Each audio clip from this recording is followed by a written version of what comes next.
শুধু দর্শক, ঈদে কুরবানি পশু এখন অনেকেই কিনছেন এবং সেগুলো আমরা দেখতে পাচ্ছি ছাগল, গরু এবং এই পশু বিশেষ করে খাসি এবং ছাগল, পাশাপাশি গরু, এগুলো কুরবানি ঈদের জন্য মানুষ কিনে আনছে এবং সেগুলো প্রত্যেকেই নিচ্ছে। কথা বলতে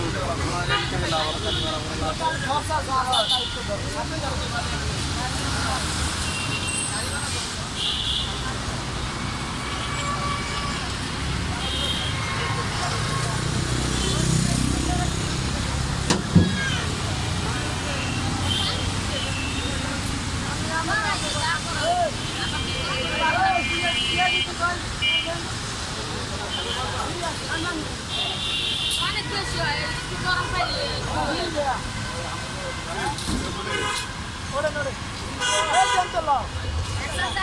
ভাই কত এটা? আমার মায়ের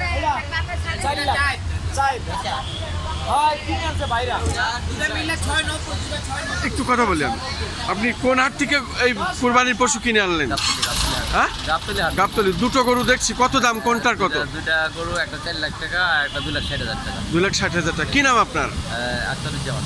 জি, আখতারুজ্জামান। আখতারুজ্জামান সাহেব। আপনি ওই কোথায় বাসা আপনার? হ্যাঁ, আমাদের নারায়ণগঞ্জ বাসা। নারায়ণগঞ্জ। আপনি এখন নারায়ণগঞ্জ নিয়ে যাবেন? ও, আপনি কুরবানির জন্য এটা হাট থেকে আপনার? আমার মানে শ্বশুরবাড়ি, আমার সুমন্দির। আচ্ছা আচ্ছা আচ্ছা আচ্ছা, আপনাকে অনেক অনেক ধন্যবাদ। আপনি ভালোভাবে কুরবানি দিন। কোনো পত্রিকা? জি জি জি, আমি আপনার জানাচ্ছি। আপনার কি ক্যামেরা কোথায়? ডিএসএল? এখানে 12টা ইউটিউব চ্যানেল আছে এবং আমাদের প্রিন্ট মিডিয়া পত্রিকা আছে, এই সব জায়গায় যাবে। যদি ঈদের সামনে যখন নিয়ে আসেন, যদি পারেন একটু ওই যে এমবি খরচা আমার পকেটে দিতে পারেন, অল্প কিছু, বেশি না। এটা যেহেতু এনেছেন এই আর কি। আচ্ছা, আপনি ছিলেন হ্যাঁ, আমার ওই বিকাশ নাম্বারটা আছে গ্রামে। আচ্ছা, আপনার একটু অভিমত ব্যক্ত করেন, ওখানে বসেন, বসে বলেন। কিন্তু দর্শক, এই আখতারুজ্জামান সাহেব আমি দেখতে পাচ্ছি খুব বড় এবং লাল রঙের, যেটা আমাদের ইসলামে আছে আর কি, কুরবানি কী ধরনের পশু দিতে হবে উনি ঠিক সেই ধরনের পশুই কিনেছেন। আপনি আপনার অনুভূতিকে, আপনি যে গরু কিনে আনলেন, কুরবানি দেবেন, এখন গাড়িতে করে, ট্রাকে করে নিয়ে যাচ্ছেন, আপনার অনুভূতি যদি একটু বলতেন। আপনি এটা আমাদের বাচ্চারা, ছেলেরা পছন্দ করছে তো।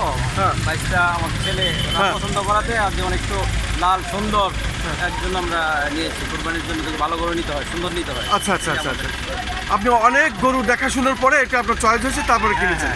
আপনাকে অনেক অনেক ধন্যবাদ। হ্যাঁ, ঠিক আছে।